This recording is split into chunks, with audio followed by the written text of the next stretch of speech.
Okay, so moving the President of the United States, it's not just a drive. It is a high-stakes, terrifyingly complex military operation. Welcome to this explainer. Today, we're going to break down the anatomy of the presidential motorcade, a rolling fortress where literally every single second is a matter of life or death. Now you might be wondering, why go to all this trouble? Well, here's a wild piece of history for you. Historically speaking, transit is the single most dangerous time for a president. Out of the 4 American presidents who were assassinated, 2 of them, James Garfield and John F. Kennedy, died while traveling. So the danger is historically proven, and it is incredibly real. So how exactly does the Secret Service mitigate that kind of risk? Picture this. The destination is just 20 minutes down the road. Getting the president there requires a massive, rapid-fire mobilization. We're talking a convoy of over 50 vehicles, manned by a staggering force of over 150 highly trained personnel. And all of it relies on exactly one perfectly orchestrated route. I mean, they plan this down to the millimeter. There is absolutely zero room for error. They know which side of the car the president will exit, exactly where each vehicle sits, and exactly which agent will physically open the door. A single unexpected movement, that's immediately treated as a major security threat. Section 1. Clearing the path. The whole operation kicks into gear long before the president actually hits the road. 10 minutes prior, a massive sweep happens. Up to 30 police cars and motorcycles drive ahead in heavy formation. Their one singular job? Blocking every single entry and exit point so that absolutely no private vehicles can enter the route. And that brings us to the brain of the operation, the lead car. Think of this vehicle as the absolute pace setter. It dictates the exact route and the precise speed for the entire motorcade trailing behind it. Everyone follows its lead. Moving on to Section 2, the secure package. If the motorcade comes under attack, this specific group of cars can completely detach and survive on its own. And their best defense is something called the decoy maneuver. Inside the secure package, nobody watching actually knows which car the president is in. Why? Because there are 2 identical limousines. We're talking same paint, same tires, same flags, same license plates. They continuously swap positions at high speeds on the road, playing this lethal shell game to completely confuse any potential attacker. Which brings us to Section 3, inside the beast. Okay, calling this thing a car is a massive understatement.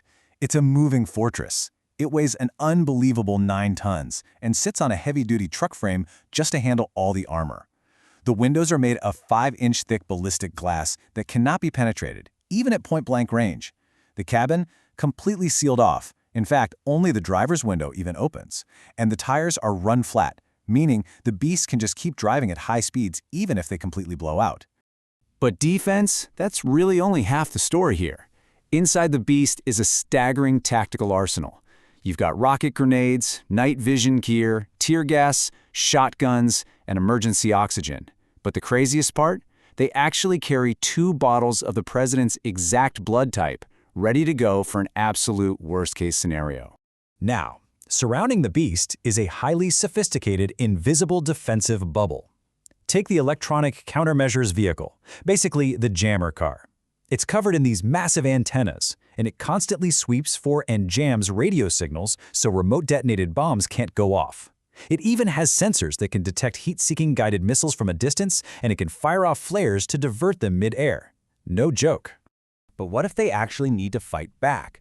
Enter the CAT car, which stands for the Counter Assault Team.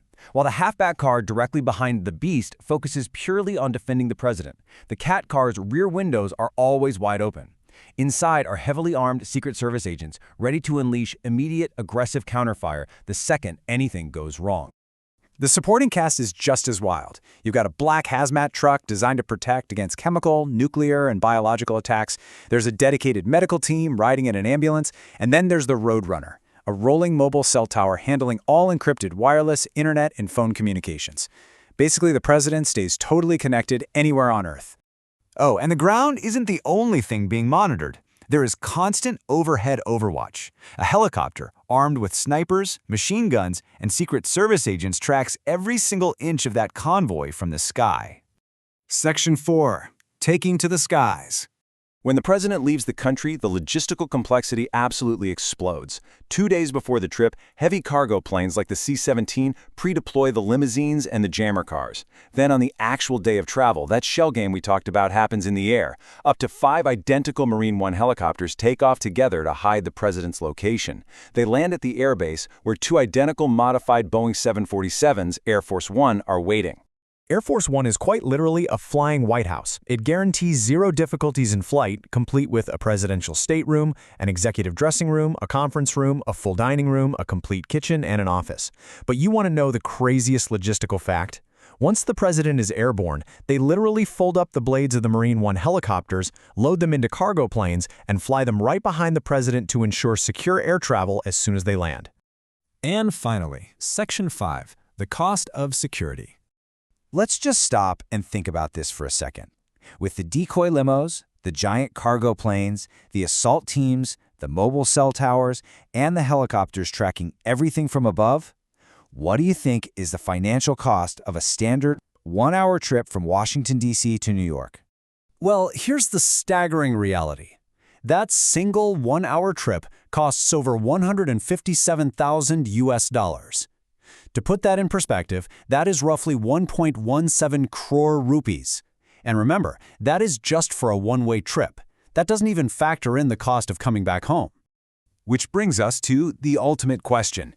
Is this extreme, jaw-dropping cost justified for the world's most dangerous job? I mean, when 2 out of 4 assassinated presidents lost their lives in transit, is any price tag really too high to guarantee absolute survival? I'm going to leave that for you to decide. Thanks so much for joining me on this explainer, and I'll see you in the next one.